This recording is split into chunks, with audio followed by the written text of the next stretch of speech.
Hi, it's Neil, Natural Juice Junkie, and today I want to make you a delicious raw red pepper soup using the Optimum 9200.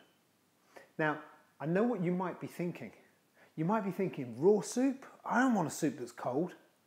But here's the thing, it's not going to be cold. And the only piece of kitchen equipment we're going to use, other than this knife and a chopping board, is the Optimum 9200 Next Generation Blender. This recipe is taken from one of my recent Raw Food Made Simple courses, and it's dead simple to follow. So how do we make this red pepper and basil soup? Well, firstly, oddly enough, we need some red peppers. So I just want to remove the stalks and the seeds.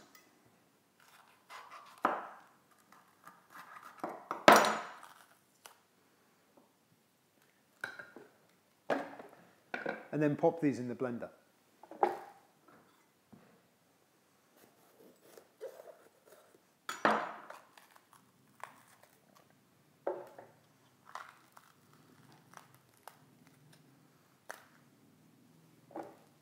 Now in the recipe it says to use 2 fresh tomatoes. I've actually got cherry tomatoes here, so I'm just using a small handful of those. And we also want to add some sun-dried tomatoes, and these are going to add some saltiness to the flavour. Just put a couple of those going in there. I don't know about you, but I like my soups to be a little bit creamy. So we can give that creaminess by putting in some soaked cashew nuts. And I want to add some basil to this. So I've got some fresh basil here. Just going to break a couple of sprigs off. That'll do nicely. Top this up with a tiny bit of water.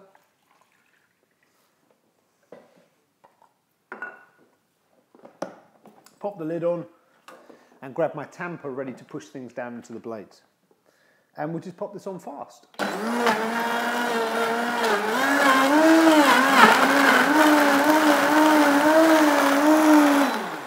Did you see how quickly that just obliterated all of that? That's even quicker than I expected it to be. Now, I'm not going to stop there because I actually want to keep the blades going so that they can heat up the soup. But one other thing I want to do is, in the recipe with this, I quite often suggest optionally putting in a small amount of chilli. Now, I don't have any fresh chilies here today, but I do have some cayenne pepper. And this is an organic cayenne pepper that's come from a company called Just Ingredients. And this has got a phenomenal flavour to it. Because it is organic, it has quite a kick. So I'm only going to put in a fairly small amount. But that again will sort of add to the punchiness of the flavour, and where the soup is going to be warmed rather than really hot, it's actually going to make us kind of taste more heat as we eat it. So let me pop this back on high speed and use it to warm up the soup.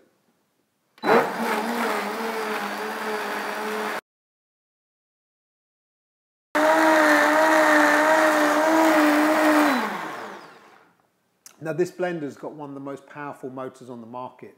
You know, it's running at a ridiculously high number of revolutions per second when it's on its full speed.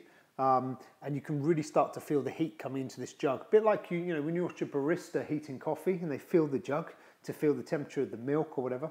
Same thing here, just put your hands on the side and when it feels warm enough, then you're ready to serve it. Now obviously this is a raw soup, so we do not want to heat it over 118 degrees Fahrenheit, approximately 43 degrees Celsius. So all I've done is warm it up to have a bit of heat in there. But you'll see when I take this lid off, the steam come from the jug. Hopefully the camera can pick that up. I can see it really clearly here. As I say, hopefully the camera will pick it up. And there is my delicious, warm red pepper and tomato soup. I'm just going to top that with a little bit of chopped basil and some chopped sun-dried tomatoes. Delicious.